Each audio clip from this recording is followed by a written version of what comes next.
last 3 months, because of COVID-19, schools have been shut. I hope that these materials that we present today will be beneficial to students in their final year of secondary or high school.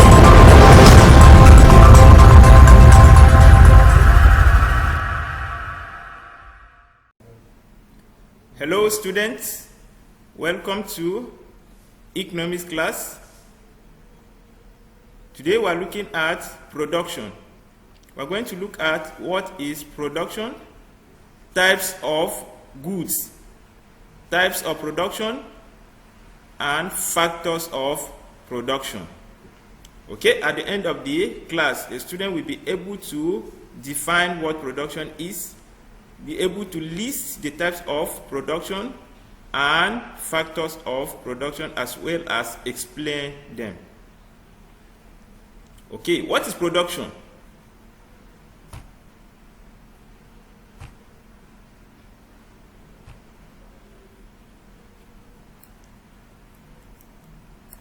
Production is the creation of goods and services and the distribution of these to the final consumer for the satisfaction of human wants.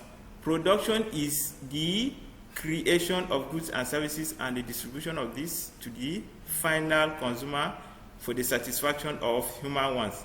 Production includes the creation of tangible goods such as cars, tables, television sets, houses, books, etc., as well as services rendered by some professionals such as a medical doctor, a lawyer, a hairdresser, a soldier, and a police. Okay, mechanics as well, etc. Production is complete when the goods get to the final consumer.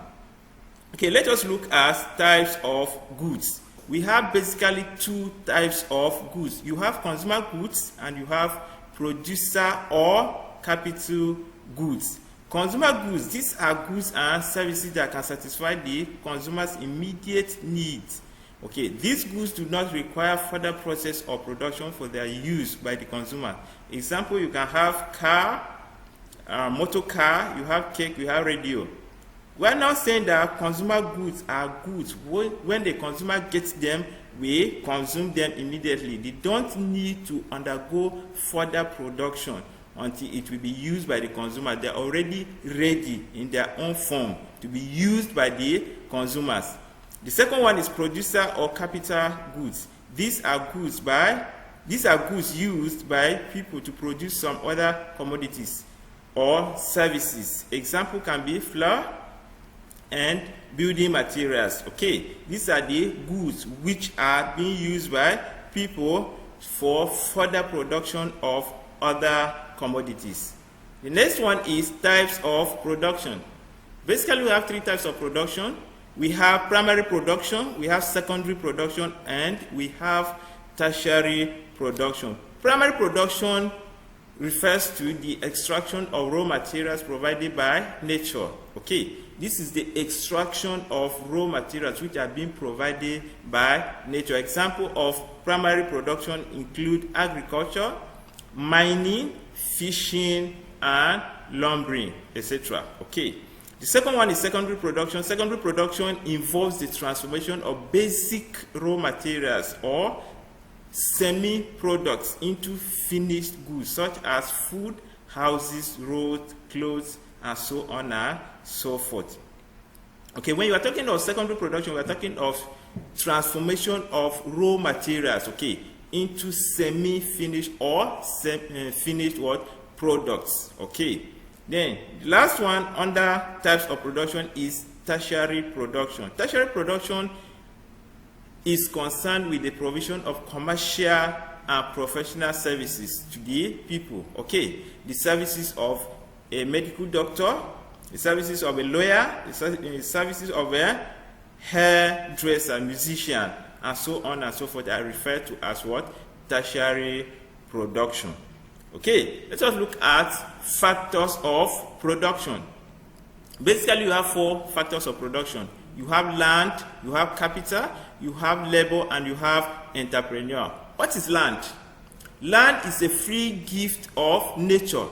Land in economics does not only include surface of the earth, but all other free gifts of nature or natural resources like forests, mineral resources, rivers, oceans, atmosphere.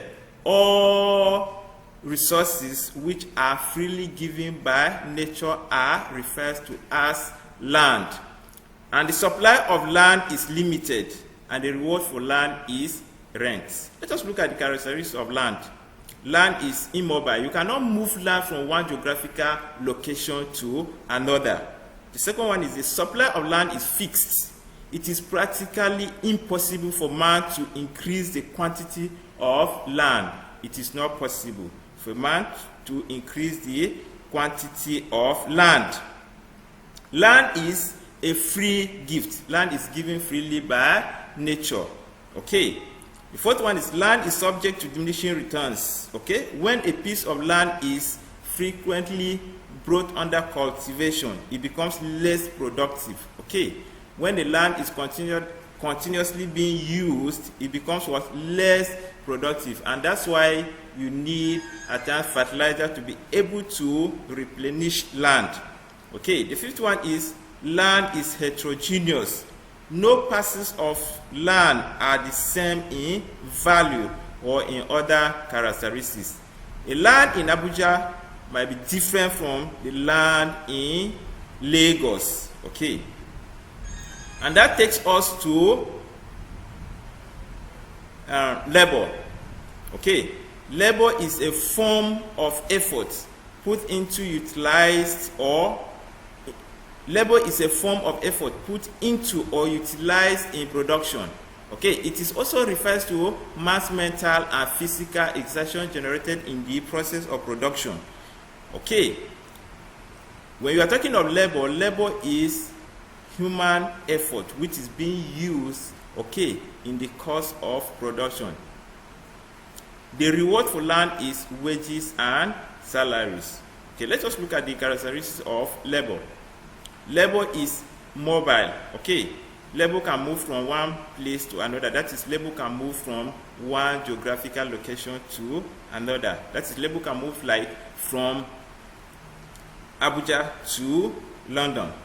Okay, the second one is labor is human factor. Labor is a human factor, hence its supply can easily be controlled.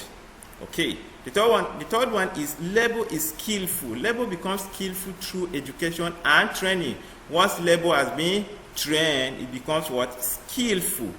Okay. The fourth one is labor requires motivation. For labor to perform efficiently and increase its productivity, it must be motivated in one way or the other. Okay. And the fifth one is labor has initiative. Labor can act on its own initiative. Labor can act on its initiative. Okay, let us look at capital. Capital is man-made asset used in the production or man-made goods used to produce other goods and services. The reward for capital is profit. This is man-made assets. Okay. And the reward for capital is profit. Okay, man-made asset which is used in the course of production, like motor vehicle, building. Okay, social capital. You have different types of capital. Okay, let us look at the characteristics of capital. Capital is man-made. Capital in all form is made by man before it can be used for production of goods and services, such as cars, roads, and so on and so forth. Capital is durable. Capital generally are durable assets which can be used for production. Capital are long-lasting. Okay, it can last for a long time, like the building, okay, where the production is being carried out, and the car or motor car where you can, after production, you can move the goods to where they are needed. Okay, but capital exists in different forms.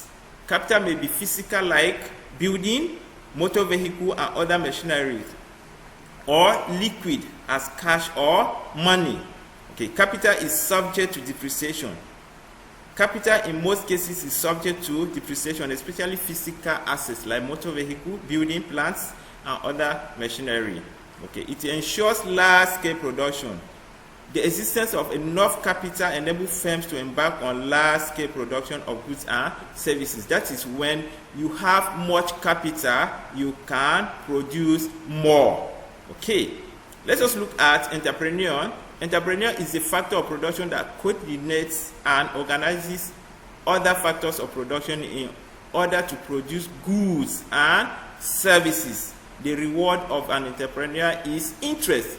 Entrepreneur is a person who coordinates other factors of production, which is land, labor, and capital. That is ensure their own smooth running, okay, of the business. Characteristics of entrepreneur are risk-bearing. He risks his capital in the course of investment, and whatever comes out of it, whether good or bad, he has to take it. That is, whether it is profit or loss, he has to take it. Okay, second one is decision making. He takes decision in the course of production which can bring out better results. He also organizes, okay, productive resources for the production which can bring out better results too. He also control other factors, okay? He control other factors of production, okay? At minimum cost. He make sure that on coordinating other factors of production, there is what? Minimum cost. Okay, thank you for listening. In our next class, we are going to look at types of capital and types of labor, as well as the importance of the factors of production. Thank you.